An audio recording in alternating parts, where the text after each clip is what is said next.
It's shearing day today. We've got Sam and Colin with us, and this is Zara. So they're bringing her to the mat. Zara's the one who had an operation on her leg, so you can see how little fibre she has.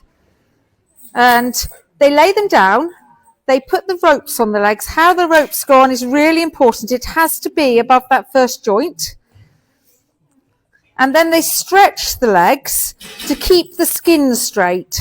Okay, alpacas have thin skin. If you don't keep the skin stretched, then they can get really nasty cuts. So just check the teeth.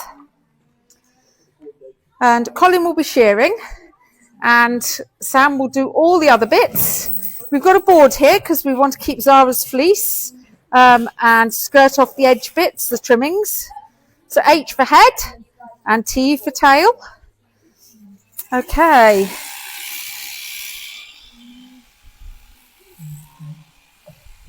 So the first bit to take off is the blanket, which is what Colin's taking off there. You can see Sam's kneeling across the neck, not on it. We don't put any weight onto the neck because obviously that could harm them. And you can see the lovely spotty alpaca underneath with the fleece coming off.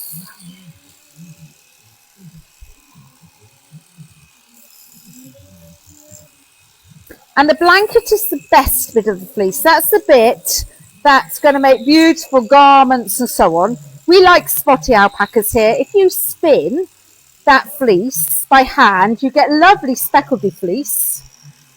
And then Colin's judging where does the fleece change from the best quality of the blanket to the less good fleece that is around the legs and neck and so on. And that's now going to go off to be skirted. Simon and Anne have got that. And Colin's now going to do the fibre that's coming off is the seconds. And this is of the legs and the neck. And it can be used, but you wouldn't want to wear it. It'll be a little bit coarser than what you'd wear. Now this bag over the neck, it's actually weighted at each end. And the middle has a much lighter material in it. I think it's probably alpaca fleece in the middle. So the weight is on the ground, but it's just enough that the alpaca thinks that it's being restrained down, but not enough. She could throw that off if she wanted. Okay, don't think of this like a rack. There isn't a lot of tension on those ropes. It's just enough to keep the skin straight.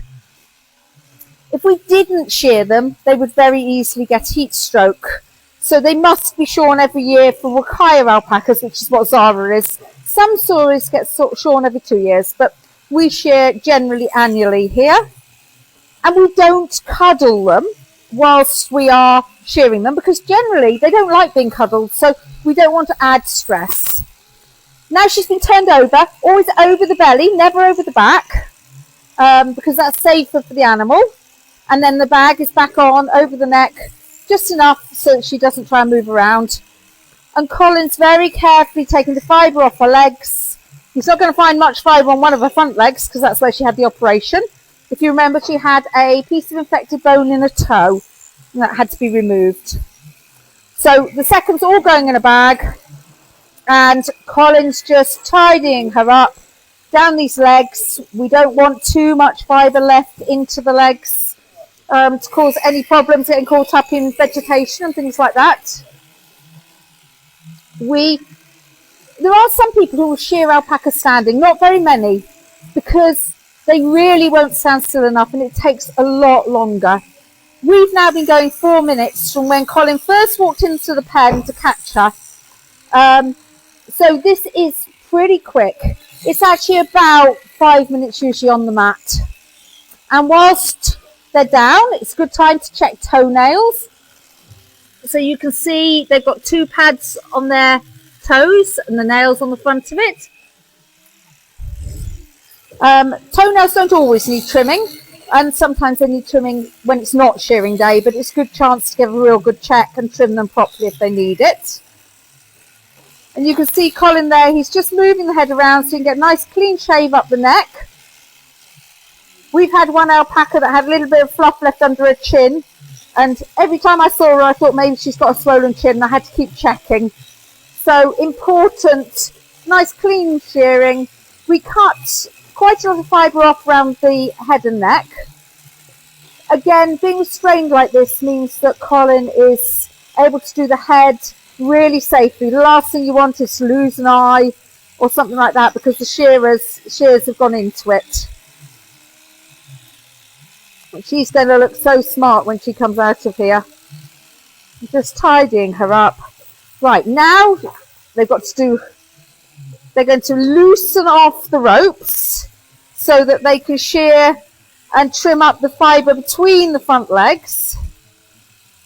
She won't look quite so ridiculous now because both her legs will be slightly skinnier, not just the one that had the operation.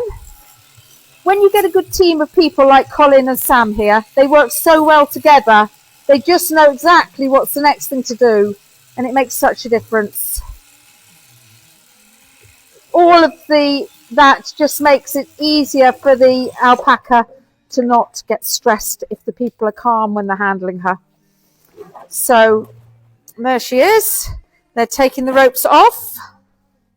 You can see they didn't need to be really tight. And then she's going up and she's going out, and I'm going to follow her out. Come on then, girl, off we go. Off we go. She got a fluff on her neck, but that will fall off. Fluffy ears. And she's now going to go out into the field and see if she can find some more alpacas. Aren't you, Zara? Now, if you look at her, if you know alpacas well, you'll be able to see she's not even breathing particularly hard. She's not scared of me. This hasn't really been that stressful for her. Wasn't she a good girl? Well done, Zara.